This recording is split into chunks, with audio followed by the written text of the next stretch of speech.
Hello. Yes, hello. Mami nkula muyisa nyawe. Kale. Ninze Viola. Ninze namukasa Viola. Nkola ni Busoga One Radio. Nkubye ku isimu yo nga ndikwenda kwogera ku kuniwe ku nsonga ediri trendinga concerning acidic vocals. Iye nyavo aye tubaite tuli kumpewo ngambaire ndisaba nkukubira obanga tuli kumpewo clarifying because abali kwogera bonola kwogera nga kumpewo nga bali kwogera ku differences ediriwo wakati walking domu ne acidic vocals. Acidic vocal ne nani? Acidic vocal mwembi era ambassador wa akola ki? Mbaye ndowooza ambassador mwamu pointinga. Ne wamuwa. You're calling the wrong person at the wrong time. Export TV to the world. Ono yena Mutamba Helen, Minister wa Tourism mu Busoga. Je buvuddeko yavayo nayogera ebyekisirumbu acidic vocal tamumanyi. Naye mazima ga Katonda waswaziza nnyo Busoga. Gwe Minister omulamba owandibadde ekyokulabirako mu Busoga noyogera ebintu ebityo. Naye kyanyumidde nti buli Musoga yawuliddeko kye kintu kyayogera. Yavuddeyo n'amutabukira. Banayi mwamuyisizaamu eggaali. Mwebale kumuyisaamu ggaali. Bw'ovaayo tena ogamba acidic vocal tomumanyi ng'ate n'Obusoga bwavaayo ne bumuwa bwa brand ambassador. Kati wali agala brand ambassador bwe mutabanyiiwo ne kigaana okugamba nti tomumanyi. Acidic vocal n'abatali Basoga bamumanyi okwetoloola Uganda yonna. Acidic vocal akusinga n'erinnya. Gw'oli minister naye bakumanyi mu Busoga yokka. Eno yonna tebakumanyi. Naye acidic vocal akubye buli wamu bamumanyi. Wabula Abasoga mwebale kumumpisizaamu ggaali. Mwamuyisizaamu yateredde mu line. Gwe minister omulamba. Mwidamu agemu obukulunga mwena muli kubwenda ye lwaki mububaga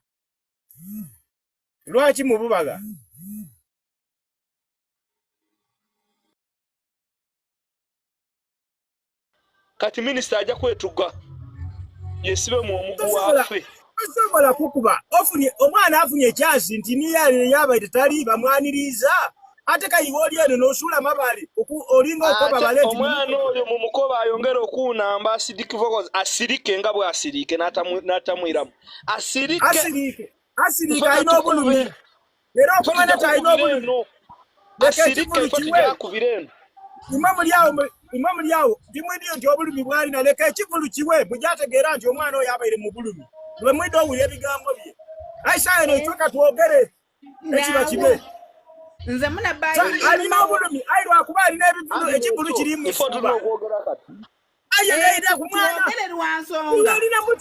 olina mutima ki ogutendeza omuntu bwabatolikolagani iyo sirika bwe tunasirika ekituuse kwoyo ekyo kiri kwiwe iyo sirika baganda bange nibaani naze ayo olikulagira abaana batikitoka simanyi kambula limaiso bakukaganga oyoza kumaiso ng'omukulembeze akubowa bakola ki awumbawumba omwana ni bw'abanga yakuniiza mu kiseera kino kye tulimu nga Uganda yonna yeetegeika okubona ki ekijja okuba erugogo tikyandibaire kituufu kuvaayo n'okoba oti omwembi oyo tokola ki tomwidi ng'ate abawagizi babaire basuubira nti ojja kugemera walala okusitula ki okusitula omwembi n'Obusoga awalala so nze mbaire ndikuwabulamu ku maama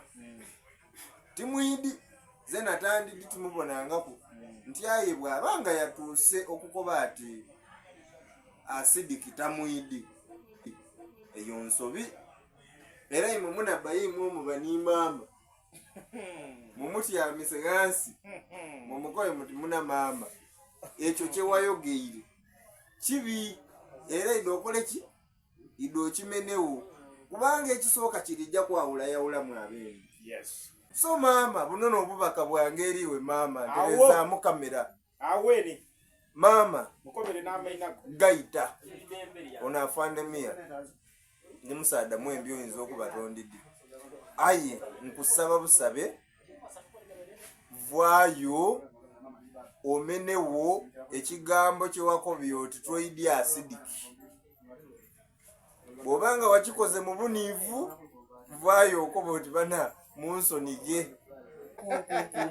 pegano nga Busoga eno TV yaife tugenda ino aye nga mama obubaka bwange obusembayo gaita abembi va mu bintu by'okwerumaaluma n'abembi bano baana bo tuli baana bo mama tuli baana bo bw'obanga obeere munku n'amalala malala tigakola gasale era nga ni concert ebeere eri ku planning oba gye tuli planning kuba tetujagitoolayo eri planning bw'okuba erugogo mu Kampala nga bajeeta Ndi Musoga bwacha kuncho bako bati mutakozesa Ndi Musoga nga title ya concert mukozese last chance oba it is okay aya nga omwana Acidic Focus alina olwemba lwebeta Ndi Musoga era lwe mwamusimira ku nimumuwa obwambasada n'ekigenderero ekyokupromotinga Busoga abantu bano kye balikola bo bali kutulwanisa bali kusika kwiza wansi balina system kwegamba n'abakulembera system gye beta pull him down talina bali kulwana ino okumakinga sure nti Acidic tawangula mu kifo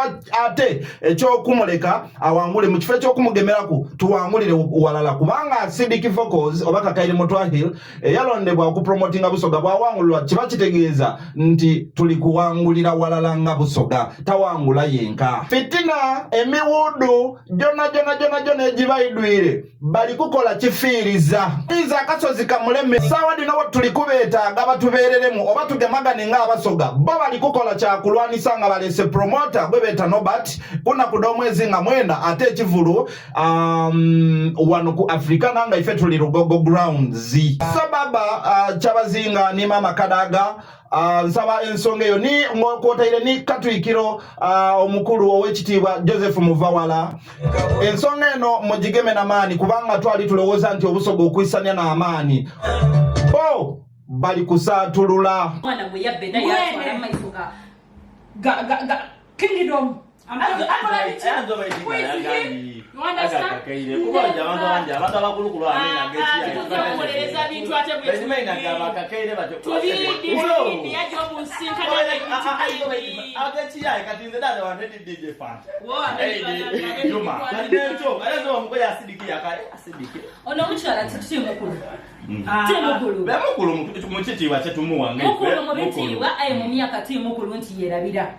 Abasoga tubaire ki? Abasoga tubaire ki?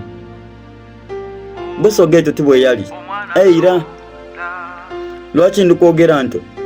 Ndikwogera ku nsonga eri wagati wa mama Namutamba Helen n'omwami Acidic Focus.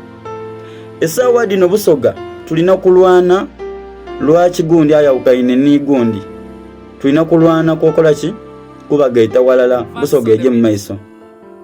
Kati omuntu ategeera bwavaayo n'atandika okubanga ng'alina obwire obusobola okubanga bumatizaako abantu 10 ate bw'abamatiza ng'ali bakuba nti kino kibi tiba kitegeeza nti oba togayise ku Busoga. Busoga yo nga yo tugyenumirizaamu era abasinga batwegomba wabula mu kutwegomba okwo we bawulira ekiritu kyankalanya mu Busoga baba basanufu. Kati ku nsonga nga dino edi wagati wa mama Namutamba Helen n'omwami Acidic Focus nangu ino okudimala era ensonga edo nangu okuditereza ayi tuditerezeza tutya nga tetukumyemu muliro ayi bw'obeeyo omuntu omukulu n'okuma omuliro kiba kitegeeza nti oba togayise ku Busoga. Obusoga bwajja okulonda omukyalo ono nga bumwesiganga era bumwidi era Abasoga twajja okutandika okuwagira Acidic Focus nga twidi nti muki mwembi. Kitegeeza nti wabaawo waliwo ebiri biti ebitali tambula bulungi iwe omuntu ali eyo kumbali wandibeere ng'osala omusango ngwedi okugusala oli gusala otya olisala ng'oyo noona okyamya oba olisala ng'ogaita. Abantu baba walunga baidya amazima tiboogera wabula ate iwe bw'obanga olina akakunyizaamu akatintini n'ovaayo noida n'okubira wano keerere oba togayise ku Busoga. So twide tumale bumale bwa tutereze bwa nsonga dineddi wagati wa mama Namutamba Helen na Acidic Focus. Abasinga mu idamu eta comedy wabula unuti comedy nze kyenwana nwana mama Namutamba Helen eire walala n'omwami gwebese Acidic Focus Busoga koleki etambule oboli kunfuna bintu by'okwerumaaluma n'abembi bano baana bo tuli baana bo mama tuli baana bo bw'obanga obeere munku n'amalala malala tigakola gasale gasalira Apandemia webale kuyida kutukyaliraku webale ino webalirira kyabazinga afunguwe Export TV to the world.